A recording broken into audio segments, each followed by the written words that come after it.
Alright, welcome to another Hot or Flop episode. I am very excited for this one. I have been loving the feedback I've been getting for Hot or Flop, and then also the review video that we did last Saturday for the Hot or Flop books, as well as more books that we came out with, or not that we came out with, but that I bought and then reviewed.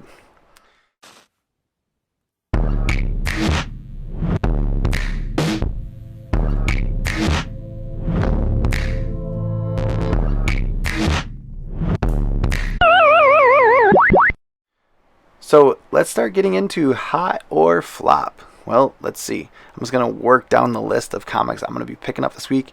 So if you see me looking down, it's because I'm looking at the list. And I wanted to kind of add in a little bit more fun flair with this because you guys definitely are picking up on it. And I'm loving the feedback I'm getting, like I said. So let's see if we can continue to make this a little bit more cinematic and fun to watch, as well as talk about some new comics coming out so that you know what to pick up when you go to your LCS as it opens this morning. Alright, so first of all, Amazing Spider-Man 75.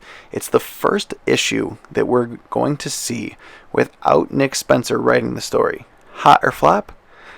I'm going to say it's going to be hot. I think this is going to be a really hot book, and people are going to enjoy reading it. It's going to be a nice breath of fresh air from Nick Spencer's run.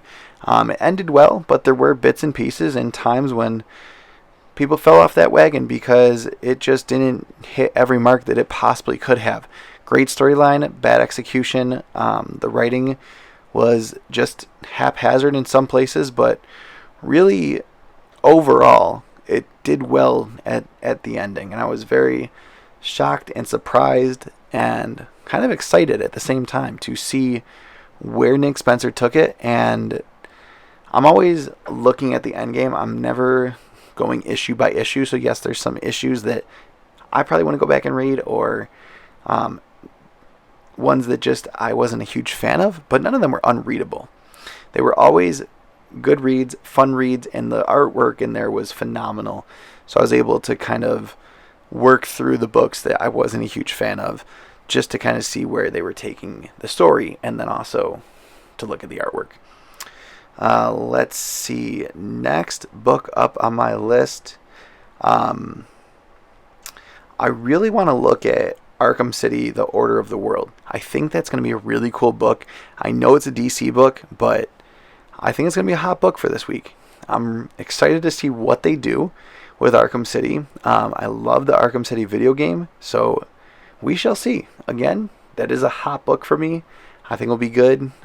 Go pick it up if you are a DC fan, or if you just liked Arkham City. Arkham City and Arkham Asylum and all of that was really good.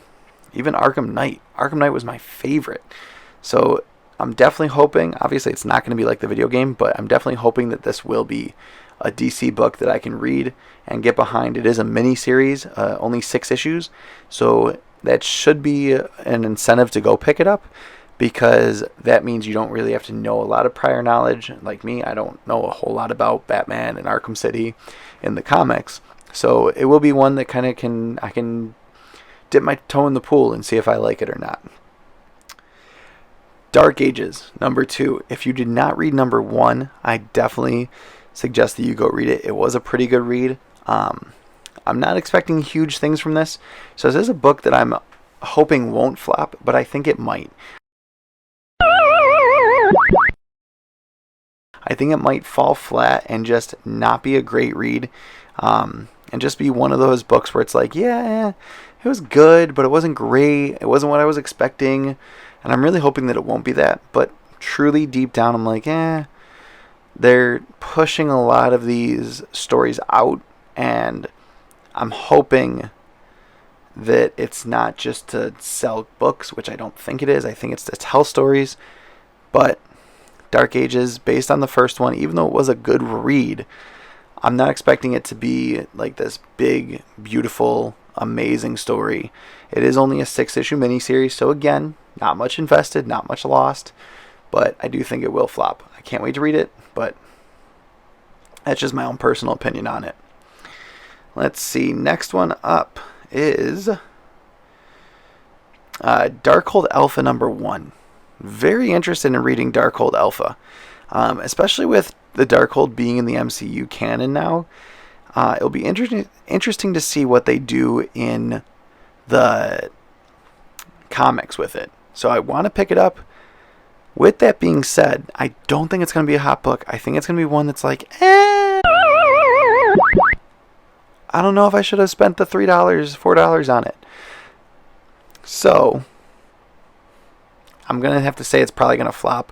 I will pick it up to let you guys know what I think of it. But it is one of those books that I'm not looking forward to. I'm going into it with an open mind, hoping for it to be good with the Darkhold, like I said, coming to the MCU. But unfortunately, I think it might be one of those books that flops this week. A hot book, on the other hand, Defenders #3.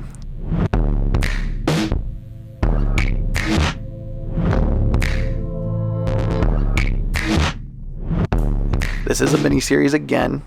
Numbers 1 and 2 were really good reads.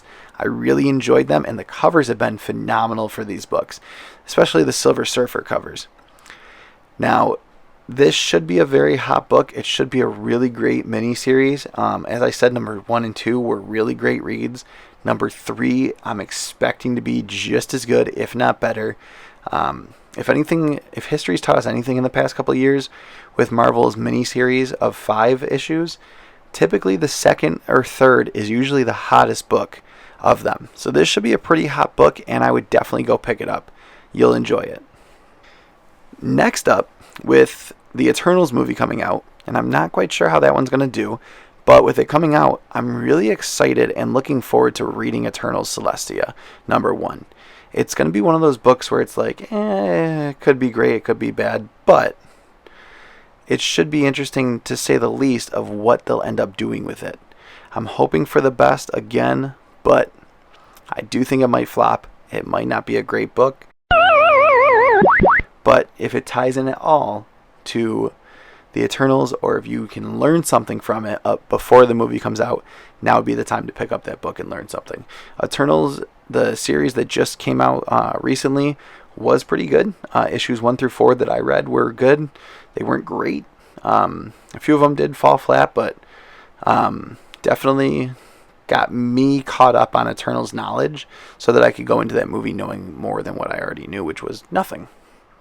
Another book coming out this week, Nice House on the Lake #5. I have not picked up any of these yet. I'm not a huge horror fan, but if you are, definitely go pick it up. Apparently 1 through 4 have been phenomenal, and we all know who's writing it. James Tynion. Had to think of it for a second. I know who's writing it. But honestly, if you're into that style, go pick it up. It is a very hot book.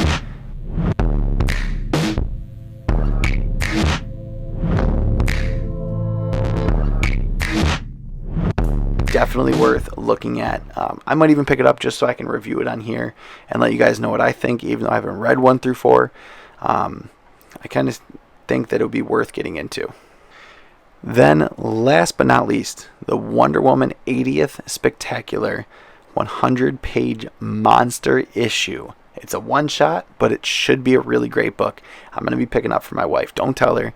I'm expecting it to be a very hot book, very well done.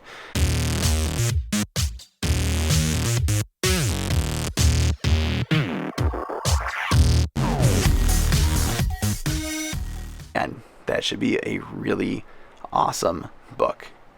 Go pick it up. These are my hot picks, my flops for this week. Any book that I didn't mention that you're interested in, let me know what you think, and maybe I'll go pick it up and I'll review it for you guys, if it's something that I might enjoy reading. So definitely leave me a comment below to let me know what you're into and what you're looking forward to. And as always, #Loungers Assemble. Thanks for lounging with us. Stay nerdy, comic fam. You got this. Go subscribe up here. Check out our newest videos down here. Check out our newest videos down here. Over here will be a video just for you, and then a fun video that was a lot of fun to put together up here. Thank you. Have a great one.